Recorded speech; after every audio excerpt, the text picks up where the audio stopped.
Bonjour, je m'appelle Bruno Sola, je suis entrepreneur, dirigeant et développeur d'un groupe aujourd'hui formidable qui s'appelle Actuel et je vais vous en parler. Alors, de quoi rêviez-vous pour votre avenir lorsque vous étiez enfant? Alors, quand j'étais enfant, j'ai eu un parcours un petit peu atypique, donc j'avais plein de rêves comme tous les enfants, mais j'ai eu un parcours, comme je vous dis, un peu différent pour la simple raison que jusqu'à l'âge de 12 ans, j'avais trois passions dans la vie d'un petit garçon. Qui était le sport. J'aimais le sport, c'était quelque chose qui faisait partie de ma vie. J'étais ce qu'on appelle un geek, donc j'aimais déjà la tech, mais à l'époque c'était plutôt, il n'y avait pas encore le web, mais c'était plutôt les ordinateurs et les jeux. Et puis j'étais plutôt un élève assidu à l'école. J'aimais apprendre déjà. Malheureusement, j'ai eu un accident de vélo grave à l'âge de 13 ans, qui finalement a été un moment clé de ma vie et de mon parcours professionnel. Pour la simple et bonne raison que j'ai été privé d'école pendant environ un an, donc j'ai raté une année scolaire, parce que l'accident était conséquent, et qu'au retour en fait dans l'univers scolaire, j'étais ce qu'on appelle un décrocheur scolaire, c'est-à-dire j'ai eu du mal à me concentrer, j'avais perdu mes amis, donc c'était un petit peu difficile, et à partir de là, j'ai fait partie encore aujourd'hui des 100 000 décrocheurs scolaires qu'il y a en France par an depuis 30 ans, pour de multiples raisons, hein. Tout le monde n'a pas un accident de vélo, mais en tout cas, moi, ça a été la première singularité de mon parcours. Donc pour répondre à votre question sur mes rêves, j'en avais avant et j'en ai eu après. Et donc les rêves que j'avais après, c'était finalement d'arriver à trouver ma voie, d'arriver à me réaliser, d'arriver aussi à rassurer mes parents qui étaient inquiets. Ils étaient inquiets de ce petit garçon, de ce garçon, de cet adolescent qui avait du mal sur les bancs de l'école, qui prenait pas vraiment de plaisir à l'école, qui avait des difficultés de concentration, etc. Et puis un jour, j'y suis arrivé dans un parcours un peu singulier, mais ça s'est bien passé par la suite. Donc mon rêve, c'était d'être un peu comme les autres, de trouver ma voie, et puis de rendre fier mes parents. Et justement, comme vous avez un parcours assez atypique, qu'est-ce qui vous a aidé justement à trouver votre voie dans un monde où tout est un peu formaté? Il a fallu faire quelque chose un peu différent? Oui, alors ce qui m'a aidé, ça a été les rencontres, des moments clés, de l'audace. Euh, Il y en a eu plusieurs, on va dire, mais le premier, c'est que, comme je vous le disais, moi j'étais un élève, on va dire, je dis toujours ça, qui préférait jouer à un jeu en pratiquant le jeu. Les Américains appellent ça le learning by doing. Je prends souvent l'exemple du sport parce que j'aime bien ça. Je dis, moi je préfère apprendre à jouer au basket avec un ballon et un panier. J'aime pas apprendre le basket dans les livres. Donc ça a été un peu le cas dans mon parcours, et donc là il faut saluer ce qu'on appelle l'apprentissage, parce que dans la partie décrocheur scolaire, vous êtes souvent orienté vers les voies parallèles, on va dire, au parcours traditionnel, au parcours classique. Donc moi c'est ce que j'ai fait. De là, ça m'a permis finalement d'aller sur le terrain et de m'apercevoir qu'en fait c'est ça qui me plaisait. J'ai envie de dire, quoi que j'ai touché, parce que j'ai touché pas mal de choses, mais chaque fois qu'il fallait aller au travail et sur le terrain et faire avec mon cerveau, mes mains, etc., les missions et les tâches qui étaient les miennes, je prenais beaucoup de plaisir. J'aimais aussi apprendre par des doueurs, donc des gens qui font.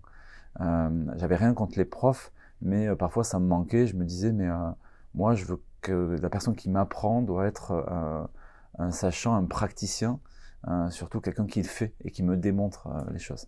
Donc ça a été le premier effet important. Le deuxième, c'est que puis à un moment donné, vous arrivez à la fin d'un parcours, et que même si vous commencez à avoir acquérir une expérience sur le marché du travail, il faut quand même trouver un travail. Et moi, j'ai eu de la chance, c'est que les parcours d'autodidacte, le principe des soft skills qui commencent à arriver, etc., il y a un grand groupe à l'époque qui a testé une journée sans diplôme. Donc ils ont fait venir des jeunes gens, dont moi, pour tester les aptitudes et la motivation des personnes sans diplôme. Donc moi j'y suis allé, c'était une grosse compagnie d'assurance, c'était Allianz pour la citer.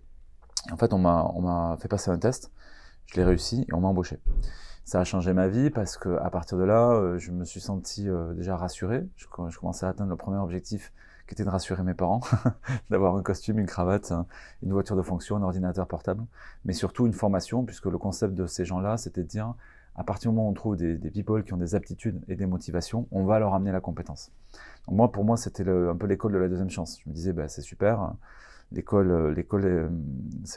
pas suivi de parcours traditionnel, mais là, je retourne à l'école dans un contexte différent, avec un travail, avec un salaire, qui me permettait de me réaliser, d'avoir des projets de vie comme tout le monde. Donc là, j'y suis resté 6 ans, et ça a été, j'ai eu 3 périodes clés. La première, c'est apprendre, appliquer, réussir, parce qu'en fait, c'était une grosse entreprise avec des méthodes, et donc quand vous appreniez et que vous appliquiez les méthodes, globalement, ça marchait. Voilà, donc ça a été la première étape. La deuxième, c'est que parce que ça marchait très vite, on a cru que on a détecté chez moi des capacités managériales, et on m'a très vite confié une équipe managériale au bout de quasiment 1 an. Donc une équipe qui était bien plus âgée que moi, j'avais 25 ans, et la moyenne d'âge de l'équipe qu'on m'a confiée était de 55 ans.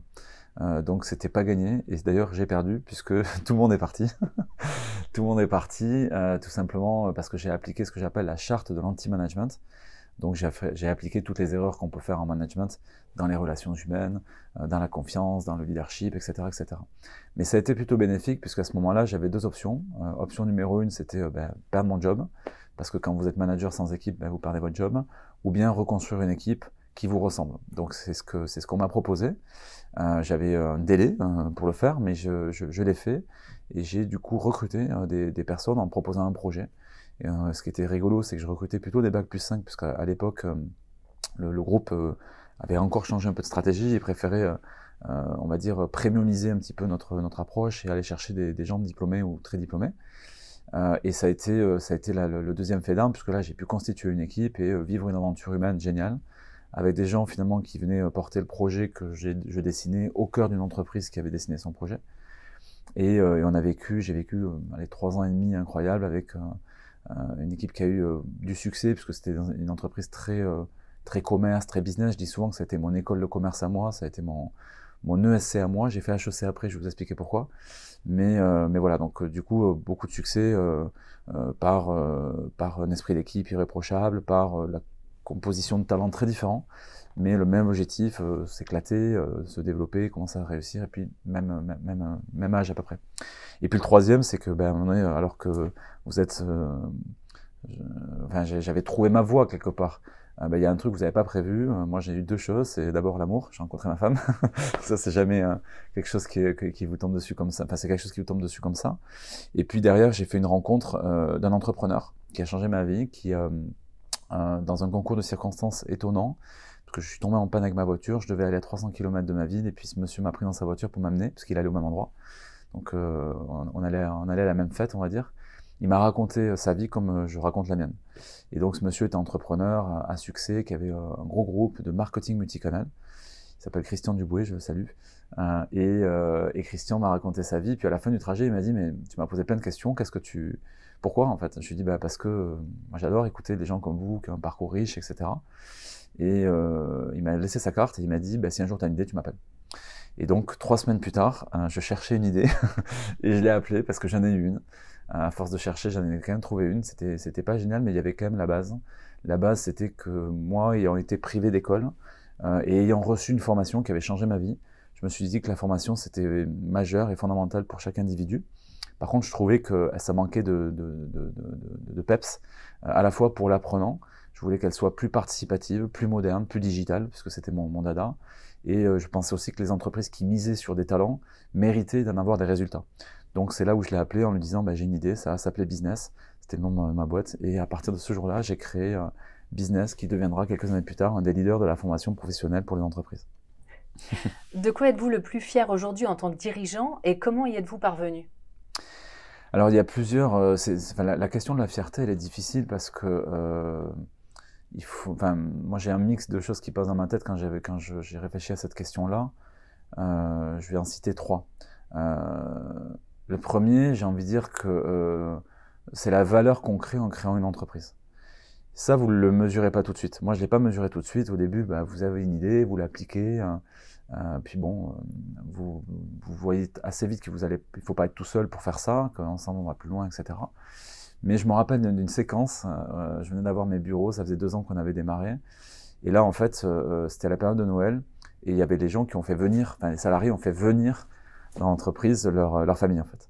Et là, je me suis dit, quand je connaissais mon parcours, je me suis dit, mais waouh, c'est trop bien, en fait, ça, je suis hyper fier de ça, parce que derrière une idée, un projet, une marque, on va dire. Mais en fait, il y avait des familles qui venaient passer Noël. Donc je revois ce sapin de Noël, tous les enfants, etc. Et ça, c'était un moment dingue. En fait, je l'ai gardé pour moi, mais je me suis dit, là, je suis fier. Là, je suis fier plus que tout. Donc ça, c'était une première fierté et elle continue aujourd'hui. La deuxième, c'est que l'entreprise que j'ai créée, elle a créé de la valeur, elle a créé de l'emploi. Elle a été aussi assez militante, puisque moi, j'ai toujours voulu exercer ma profession d'entrepreneur, non pas uniquement comme un exécutant, mais aussi en m'inspirant, en essayant d'être acteur des évolutions du monde. Donc, dans des idées, j'ai écrit un livre, je suis allé pousser plusieurs fois à la porte de l'exécutif, de l'Élysée, etc., pour donner un avis, en tout cas, ou participer au débat de en quoi c'est important, la formation, la compétence, etc. Donc, dans cette dimension-là, j'ai été assez fier finalement de voir qu'un jour, une entreprise bien plus grande et bien plus grosse que moi, mais je dirais plus grande surtout, avec un projet beaucoup plus ambitieux, s'intéressait à moi. Et là, c'est la rencontre avec Samuel Tual, qui est le président du groupe actuel, qui, au détour là aussi on va dire d'une rencontre qui n'était pas prévue, quoi, mais finalement, en discutant, il me parle de son projet, je lui parle de mon petit projet, et puis finalement, on se dit que tout ça, ça peut bien marcher ensemble, quoi. Voilà. Et donc, vous êtes racheté par une entreprise, et j'ai envie de dire, si on me l'avait dit, je n'aurais pas cru. Et encore moins d'ailleurs d'y rester, parce que quand vous avez pendant 15 ans la liberté d'entreprendre, c'est jamais facile finalement de poursuivre une aventure. Mais aujourd'hui, c'est possible pour deux raisons. D'abord par rapport à la philosophie de l'entrepreneur qui a racheté mon entreprise, Samuel, mais aussi et surtout pour le projet qu'il porte, qui est un projet qui donne envie de se lever le matin. C'est le travail, et moi la formation, c'est le meilleur allié du travail. Donc forcément, ça m'a toujours parlé, tout comme le digital qui est un moyen. Et puis le troisième et dernier point de fierté, c'est quand même un petit peu la famille, surtout, parce que quand vous voyez, ce matin, je vous le disais, j'ai eu le privilège de repousser la porte de l'Élysée pour le sommet de l'IA dans quelques semaines. Mais quand j'ai envoyé la photo à ma mère, elle était quand même très contente, mais bon, c'est pas la première. Donc maintenant, elle commence malheureusement à s'habituer sans aucune prétention. Mais non, il y a toujours cette petite fierté dans la tête de se dire, bon, bah, c'est quand même... mesurons le parcours, c'est quand même, j'ai eu beaucoup de chance, un peu de talent sans doute et beaucoup de travail. Voilà. Donc c'est une fierté. Voilà. Est-ce que vous pouvez nous partager un souvenir où vous avez agi avec l'intelligence du cœur, selon HLU, qui est une alliance d'intuition, de courage et d'empathie? En fait, j'ai deux souvenirs par rapport à ça. Le premier, je vais le dire très vite, c'est quand même l'entreprise que j'ai créée, parce que finalement, je ne savais pas ce que c'était, ce principe-là, mais ça a été un mix de trois en fait. L'intuition, c'est de se dire, je sens qu'il faut faire quelque chose. C'est je sens que. Je dis souvent que, heureusement à l'époque, vu que j'étais dans un parcours atypique, je ne savais pas faire de benchmark. J'avais pas mesuré qu'il y avait 55 000 boîtes de formation en France. Mais ce que j'avais, le sentiment ou l'intuition que j'avais, c'est que globalement le marché était plutôt en noir et blanc, sans aucune prétention. Ça manquait de peps en fait. Vous voyez, le digital n'était pas encore présent. Je trouve qu'on valorisait pas les entreprises de formation. C'était, comme disent les Américains, un petit peu boring. Donc il y avait cette intuition-là dès le début. L'empathie, je me rappelle les 15 ans qu'ont composé l'entreprise que j'ai fondée avec Nicolas Rivière, que je salue, qui a été mon associé et qui aujourd'hui dirige l'entreprise que j'ai cédée. C'est la volonté de toujours se mettre à la place des autres en fait. C'est-à-dire que moi, mon obsession, c'était qu'on me dise c'était génial la formation, j'ai pris du plaisir, j'ai grandi. Et qu'une entreprise qui avait investi de l'argent se dise c'est utile, merci. Enfin, merci, je dis même pas merci, mais en tout cas, on a atteint l'objectif qu'on s'était fixé. Donc c'est toujours été, d'ailleurs il y avait une phrase dans mes bureaux, j'y suis retourné il n'y a pas longtemps, qui était Customer service is not a department, it's an attitude. Donc c'est vrai que cette relation avec nos clients, se mettre à leur place, c'était pour moi fondamental. Et puis la partie courage, c'est quand même quelque chose qui est important parce que bon, moi j'ai eu un parcours atypique, de la chance, du travail, peut-être un peu de talent, mais après c'est sûr que, comme on dit, je dis souvent que la vie d'un entrepreneur n'est pas un long fleuve tranquille. Ce que je retiens, c'est d'avoir marché, couru sous la pluie. Il y en a souvent des averses, mais derrière l'averse, il y a toujours le soleil. Moi, ça a toujours été mon moteur, et donc j'ai toujours aimé cette notion de courage. Je crois que c'est vraiment un moteur de me dire quand c'est dur, c'est parce que derrière il y a un truc sympa en fait. Parce que quand c'est trop facile, c'est un peu comme dans le sport. Je pense qu'on savoure un peu moins ses victoires. Donc voilà, je pense qu'il faut du courage aussi pour faire face à tout. Je dirais un dernier mot sur la partie courage, c'est qu'il y a un livre qui m'a inspiré qui s'appelait « On m'avait dit que c'était impossible ». Et quand j'ai démissionné de l'entreprise qui m'a employé, qui m'a beaucoup aidé, bah, c'était pas gagné. Je me rappelle la première fois que je suis retourné au bureau, j'étais confronté en fait au regard des autres de ça va pas marcher quoi. Donc il faut quand même du courage, il faut cette audace, il faut cette intuition pour se dire en tout cas je vais essayer. Voilà. Il y a une phrase d'ailleurs qui dit ça, ils ne savaient pas que c'était possible, donc ils l'ont fait. Est-ce que vous pensez que c'est justement parce que vous n'aviez pas fait ce benchmark et que vous n'aviez pas toute cette connaissance que vous avez peut-être plus l'élan de le faire et à contrario, vous aurez peut-être plus eu peur? Oui, je crois. Je crois parce que d'ailleurs le mentor qui m'a accompagné au lancement du projet, à l'époque on parlait pas de start-up, c'était pas des business angels, c'était pour ça que je disais que tout à l'heure j'ai fait HEC, c'est que ce monsieur il m'a dit moi je t'accompagne, tu viens dans mon bureau, donc il m'a installé pendant 2 ans dans son bureau et il m'a dit tu vas écouter tout ce qu'on se dit et tu peux rester tout le temps dans toutes les situations que qu'il a vécues. Donc j'avais le privilège dans un bureau de 50 mètres carrés avec un gros patron d'une boîte qui m'a mentoré quoi. J'avais pas la notion du benchmark et de tout ce que ça représentait. Et j'ai envie de dire oui, heureusement, mais lui il m'a dit quelque chose un jour qui m'a marqué, il m'a dit arrête de regarder les autres. Parce que je regardais ce qui se faisait ailleurs, j'étais toujours en train de regarder, alors lui fait ci, lui fait ci, lui fait ça. Il m'a dit mais si tu passes ta vie à regarder les autres, tu vas pas avancer en fait. Donc c'est vrai que de temps en temps je regardais parce que je faisais beaucoup de veille, tôt ou tard, le soir, etc. Mais je me suis surtout focusé, concentré sur mon projet, notre projet, puisque c'est devenu un projet collectif rapidement. Et ça a été un super conseil. Et j'aime bien cette phrase aussi, soyez vous-même, les autres sont déjà pris. Du coup, elle m'a quand même pas mal accompagné dans ma vie. Selon vous, de quoi les dirigeants d'entreprise ont besoin aujourd'hui? Alors moi, je pense que les dirigeants d'entreprise aujourd'hui, ils ont besoin de confiance déjà. La confiance parce que je trouve qu'il n'y a pas toujours une bonne connaissance, des bonnes explications, des bonnes communications autour de l'entrepreneuriat. Je trouve que soit on le sublime trop en disant on a un peu marketé le côté entrepreneur, etc. Ou alors parfois on le dévalorise beaucoup parce qu'on n'est pas dans la tête du dirigeant, on n'est pas dans la tête de ce que ça comporte, on va dire. Donc je dirais que la confiance, ça me paraît être un élément important de dire voilà, faisons confiance à ceux qui veulent créer, ceux qui en ont l'envie déjà, et aidons-les à réussir parce qu'ils vont faire réussir d'autres, parce que par l'idée, par la créativité, forcément ça fait boule de neige. Donc ça c'est un premier élément, je trouve. C'est un petit message politique ça. Ensuite, c'est difficile de donner des conseils, mais j'ai envie de dire, pour moi l'audace, c'est quelque chose qu'on ne peut pas séparer de l'entrepreneuriat. Donc l'audace, il faut y aller quoi. À un moment donné, il faut y aller. Moi, je vois, il m'arrive d'accompagner maintenant dans la nouvelle économie des startups, et puis des fois, je leur dis, mais cherchez pas, enfin, ne passez pas 50 ans à faire votre business plan, parce que dans tous les cas, ça se passera jamais comme vous l'avez prévu. Donc allez-y, foncez, sautez, allez sur le terrain, allez tester votre offre, rencontrer des clients, etc. Donc je pense que pour moi, l'audace est quelque chose d'important. Et puis le dernier point, c'est le partage, parce que moi, j'y suis hyper attaché, parce que perso, je l'ai vécu, j'aime bien ouvrir les portes, et je pense que c'est indissociable de la confiance et de l'audace. C'est-à-dire que typiquement, moi, j'ai toujours dit que j'étais un très mauvais recruteur. Quand je regarde un CV, en fait, je pense à moi, je pense au monde, je pense au fait que je me sens pas toujours légitime pour dire ce que vaut quelqu'un sans l'avoir rencontré, sans l'avoir testé.